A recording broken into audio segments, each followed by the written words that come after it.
Okay, folks, hey, I haven't made a video in about 8 days now, and it's not from a lack of content, but rather last week was a challenging week for me. Number one, I did have oral surgery. I had a cracked tooth causing some pain, gradually getting worse, and I had it removed. I was dealing with it for a couple months, so that happened. I remember every time I have something with my teeth, I remember my grandpa telling me, don't neglect your teeth. He told me that when I was probably 5 or 6 years old. Take care of your teeth. You'll appreciate it when you're 80. And then number two, much worse than that, we had a very sudden death of a very close family of ours, neighbor family. Their son passed away at the age of 25. We've known this family for like 25 years. It's really devastating, had to deal with that. Be there to support the family and just going through it emotionally ourselves. My daughter and I actually spoke at the wedding, gave a little talk about the event and life and the individual. So that was just a hard, very hard week. It's a stark reminder of how precious life is, and although we must plan for the future, the only thing you're guaranteed is today. When you have enough, I caution you not to prioritize money over time. I've talked about that a lot on this channel. Be alert to when you say, I love my job, or you act as if your identity is your job, you may be falling into a trap. Time with family and friends and helping others are really all what's going to matter during times of reflection and at the end of your life. So I'm not trying to push that value on you. I'm just sharing that's a value of mine, and I'm just challenging you. Is it, or should it be, a value of yours? An excerpt from my talk. This is short. Pain and suffering in this world are impossible to fully understand. How can God let this happen? Why is there pain and evil in the world?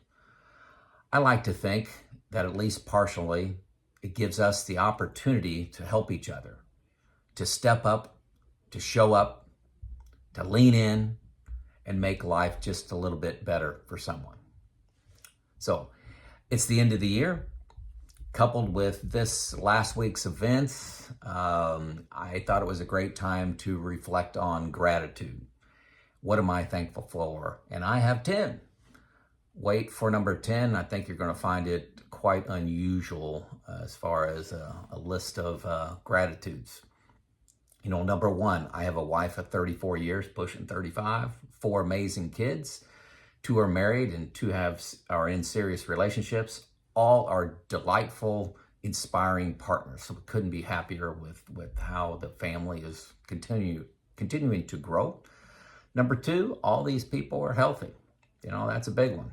You know, maybe that should be number 1, but everybody's healthy. Number 3, I have been blessed to be born into a large family. I have 2 brothers and a sister, and my mom and dad are still alive to share my journey with. We laugh an awful lot. We love telling stories. We don't talk about our stuff. We talk about our stories and times together. That's important. It's a consistent theme.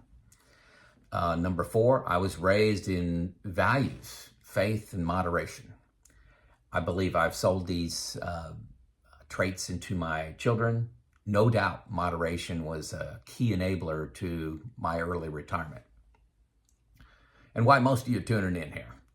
Number 5, gratitude. My extended family of aunts, uncles, cousins is pushing 100 people. So I just have a big extended family. Not all of them live here in Indiana, live all across the globe, actually. Some don't live in the United States. But I have a massive family. I also have a vast friend group. I see some of them nearly every week, some a couple times a year, and some even less than that, but we always pick up right where we left off, tell the stories, the relationships, the funny things that's happened in our life, and catch up, and just like we've always been together. So laughter is a big part of my family and friends. I love that. Number 7, I live here in the middle of the United States, and there's always a measure of safety, security, and, all my needs are filled without anxiety. I don't worry where my next meal's coming from. I don't worry about my safety in my home. It's a nice place, safe and secure place to grow up and have your needs met. Number 8, I have great people volunteering to look after my safety, like the first responders, the police force, the fire, all ensuring my freedom and interest and security of the entire world is the U.S. military. A big shout out to my favorite member of that group, my son-in-law Trent, who is a U.S. Marine. It's a massive sacrifice to be in the military, and I truly appreciate that. And huge gratitude. Number 9, I had a great career that paid well. People opened doors and challenged me. People reached out to me and helped me up. They let me fail, yelled at me, but I learned. I've also received extensive training in lean, reliability and maintenance, and leadership.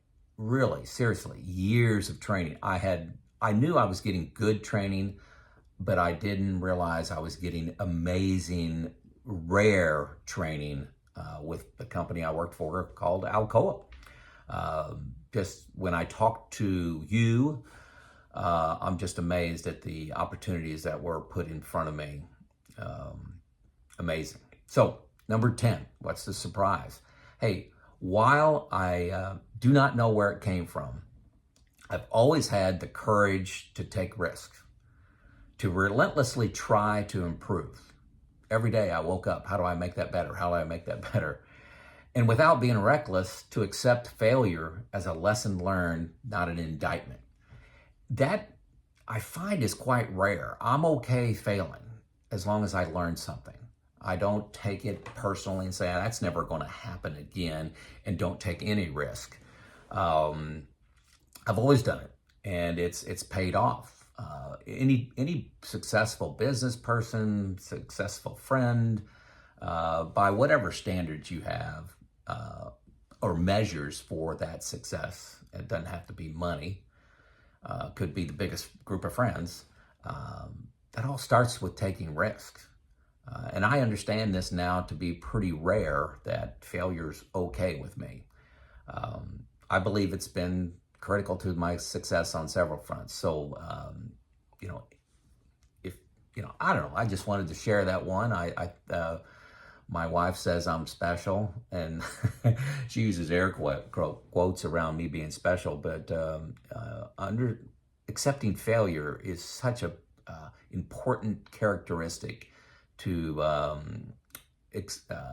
success in this world. I hate to keep saying the word success, but hey, folks, there's my list of 10 here in 2022. What are you grateful for? Did I miss something that you're grateful for? Or list it in the comments. Man, a lot of people read these comments. So put it down in there. And also tell me where you're from when you comment. If you don't have anything else to say, just say listening from Los Angeles, California, listening from India, listening from Hong Kong. I love to see that. It is very inspirational to me to see this message going out, this Joe out.